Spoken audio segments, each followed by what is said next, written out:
عیسائیوں کے ساتھ برا سلوک. ارے قائد اعظم تو منارٹیز کے لیڈر، مسلمان تو خود منارٹی تھے، وہ تو اپنے حق کے لیے لڑتے تھے. جب پاکستان بنے گیا تو منارٹیز کا تو تحفظ ہونا چاہیے تھا، منارٹیز کے رہنماؤں کا تحفظ ہونا چاہیے تھا. لیکن آج ہمارے پاکستان میں ہندوؤں کے ساتھ جو ہو رہا، آج ہمارے پاکستان میں جو عیسائیوں کے ساتھ ہو رہا ہے، جو بچوں کے ساتھ ہو رہا ہے، جو غیر مسلموں کے ساتھ ہو رہا ہے، وہ ٹھیک نہیں ہے. یہ ایک بڑی غلط روش شروع ہو گئی ہے. اس روش کے خلاف آج کے دن میں کہتا ہوں، اگر آپ قائد اعظم کو مانتے ہیں تو آپ کو، ہم سب کو مل کے، کسی نے مجھ سے کہا، میری بات سنی ہے کہ کہاں جا رہے ہیں میرا احمد خان؟ میں نے کہا میں ان کے سیمینار میں جا رہا ہوں ایم کیو ایم کے. وہ ہنسنے لگے کہ کیوں جا رہے ہو؟ میں نے کہا انہوں نے مجھے بلایا ہے اور میری بات سننے کے لیے بلایا ہے، تو اس میں کیوں نہ جاؤں، یہ وجہ بتاؤ. تو انہوں نے کہا کہ آپ کو تو بات ہی نہیں کرنے دیں گے. میں نے کہا یہ ممکن نہیں ہے کہ وہ مجھے بلائیں اور مجھے بات نہ کرنے دیں، یہ ممکن ہی نہیں، یہ ممکن ہی نہیں. تو میں یہاں آ گیا ہوں. آج میں آپ سے کہتا ہوں کہ دیکھو بھائی، 1000 ارب کا کرپشن ہے پاکستان میں، 1000 ارب کا.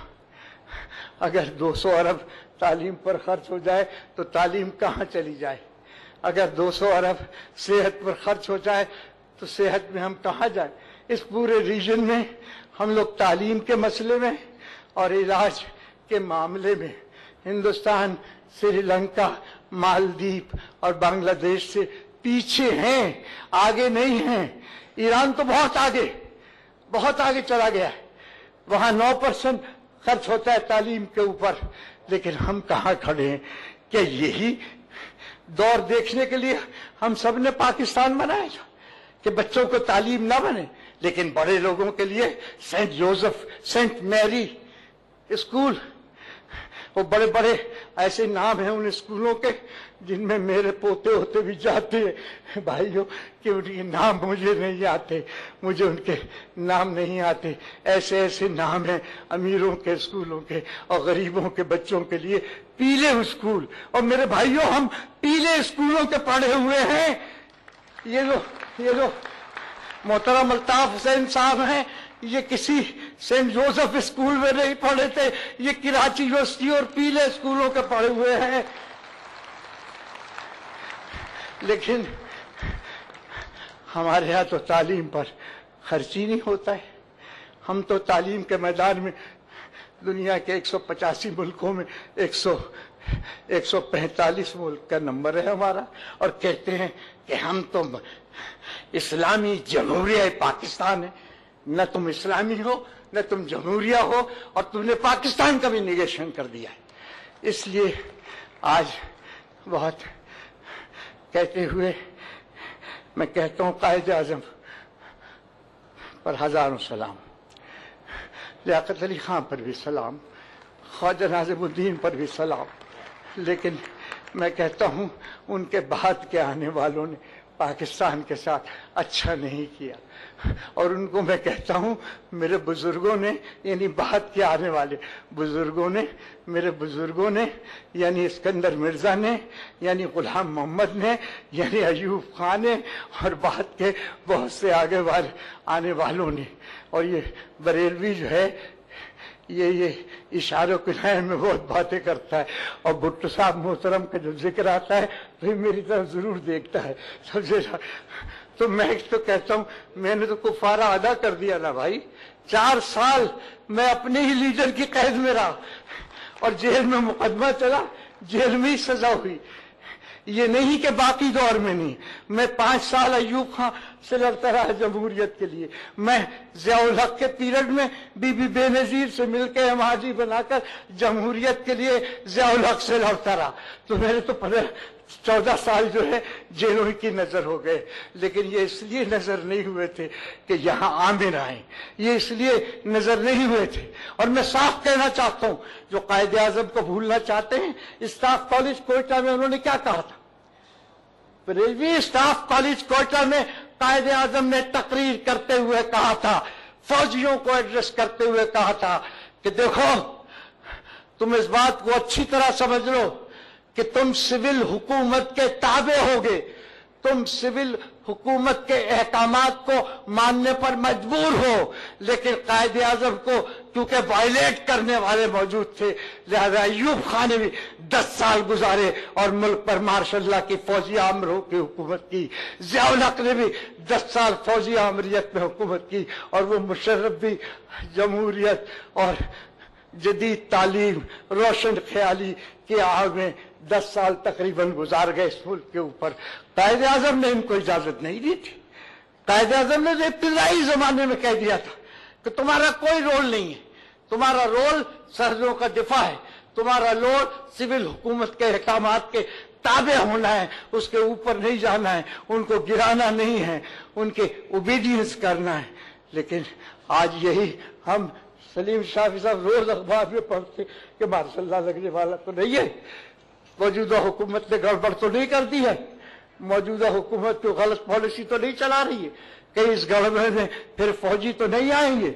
مجھے نہیں پتا کہ کیا ہوگا، لیکن مجھے پتا ہے کہ قائد اعظم نے مارشل لاؤں کی مخالفت کی تھی اور اسے ڈیزاسٹر قرار دیا تھا۔ اس لیے پاکستان میں مارشل لا کی کوئی گنجائش نہیں، کوئی گنجائش نہیں، ہمیں اسے ریزسٹ کرنا پڑے گا۔ میں ان باتوں کے ساتھ آپ سے اجازت لینا چاہتا ہوں اور میں کہنا چاہتا ہوں کہ آزاد ملک دیا تھا، آزاد خارجہ پالیسی دی تھی، فوجی معاہدوں میں وہ چاہتے ہمیں جکڑ دیتے، انہوں نے ہمیں نہیں جکڑا تھا، انہوں نے ہماری اکانومی کو انڈیپینڈنٹ اکانومی بنانے کی بات کی تھی، انہوں نے جاگیرداری کے خاتمے کی بات کی تھی، جو آپ کا لیڈر بھی کہتا رہتا ہے کہ جاگیرداری ختم کرو، پر جاگیرداری ختم نہیں ہوتی۔ سب سے سڑا ہوا گندا نظام اگر دنیا کے کہیں موجود ہے تو پاکستان میں جاگیرداری کا نظام، جو انسان کو انسان ہی نہیں سمجھتا۔ اس لیے اگر ہم جمہوریت چاہتے ہیں تو ہمیں اس گلے سڑے جاگیرداری کے نظام کو ختم کرنا پڑتا۔ اگر ہم جمہوریت چاہتے تو ہمیں اپنے پیروں پر اپنی اقتصادیات کو ڈھالنا پڑے گا۔ اگر ہم جمہوریت چاہتے تو ہمیں ایک آزاد خارجہ پالیسی کی راہ اختیار کرنا پڑے گی۔ اگر ہم جمہوریت چاہتے ہیں تو ہمیں صنعتی نظام کو مستحکم کرنا پڑے گا، بھتہ خوروں کے ہاتھوں، سرمایہ داروں، صنعت کاروں کو اگر آپ بھاگنے دیکھیں یہ وہ ٹوٹ جائے گا۔ یہ کراچی میں روز جو مارا ماری ہے، یہ جو بھتہ خوری ہے، اس کے پیچھے مسئلہ کیا ہے؟ کیوں؟ یہ ہے کہ 64% کراچی جو ہے وہ ریونیو دیتا ہے۔ اتنی مارا ماری اور توڑ پھوڑ اس علاقے میں کراؤ کہ یہاں کوئی سرکار بھاگ جائے، پیسے والے خوفزدہ ہو کر بھتہ خوروں کے ہاتھوں بھاگ جائیں، یہاں کی صنعت تباہ ہو جائے، کاروبار تباہ ہو جائے، اکانومی بیٹھ جائے، 64% مرکز کو دینے والا شہر کراچی ڈوب جائے اور تباہ ہو جائے۔ یہ ہے بھتہ خوری کے پیچھے ہاتھ، یہ ہے کراچی میں روز قتل عام کے پیچھے ہاتھ۔ ہمیں یہاں آج عہد کرنا چاہیے کہ ہم کراچی میں قتل عام کو بند کروائیں گے۔ یہاں پٹھانوں کو بھی رہنے کا حق ہے، سندھیوں کو بھی رہنے کا حق ہے، یہاں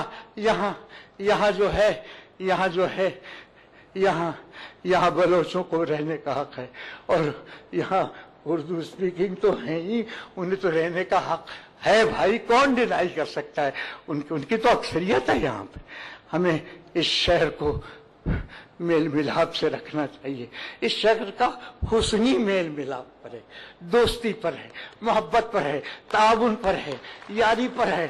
یہ تو بڑا خوبصورت شہر تھا، راتوں کو ہم نکل جاتے تھے، کوئی ہمیں روکنے والا نہیں تھا۔ یہ شہر بڑی بڑی تحریکوں جنم دیتا تھا، یہ کھڑا ہو جاتا تھا، یہ شہر آمروں کے خلاف تو اسلام آباد بیٹھ جاتا تھا، شکست کھا جاتا تھا۔ یہ شہر کھڑا ہو جاتا تھا طالب علموں کے حق کے لیے تو 3 سالہ ڈگری کورس اور لا کورس کو ختم کرا کے چھوڑتا تھا۔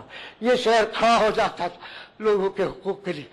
آمریت کو شکست دینے میں، ایوب آمریت کو اس شہر نے بہت بڑا رول ادا کیا ہے. اس شہر کے لوگوں کو لاکھوں سلام, اس شہر کی پارٹیوں کو لاکھوں سلام, ان کے نمائندوں کو لاکھوں سلام. بس اس شہر کی ٹریڈیشن کو, ثقافت کو, تہذیب کو, محبت کو, دوستی کو, یاری کو آپ سے درخواست ہے کہ ختم نہ ہونے دیتا. پھر کبھی موقع ملا تو پھر کبھی اور بات کریں گے. باتیں قائد اعظم کے بارے میں بہت ہیں. کیسا نظام چاہتے تھے, سرمایہ داری نہیں چاہتے تھے, کیسا بیسک رائٹس کیسے چاہتے, تمام لوگوں کو وہ برابر کیا, چاہے وہ ہندو ہو اس برابر کا حق دینا چاہتے. وہ آزاد خارجہ پالیسی کے قائد تھے. وہ یہاں پاکستان کو کسی ریاست کا بین الاقوامی کوئی فرنٹ لائن اسٹیٹ نہیں بنانا چاہتے تھے. وہ ہمارے لوگوں کو, نوجوانوں کے لیے تعلیم کا حق دینا چاہتے تھے, غریبوں کے لیے علاج کا حق دینا چاہتے تھے, مزدوروں کو ان کے رائٹ دینا چاہتے تھے, کسانوں کو زمین کا مالک بنانا چاہتے تھے. قائد اعظم زندہ باد, پاکستان پائندہ باد.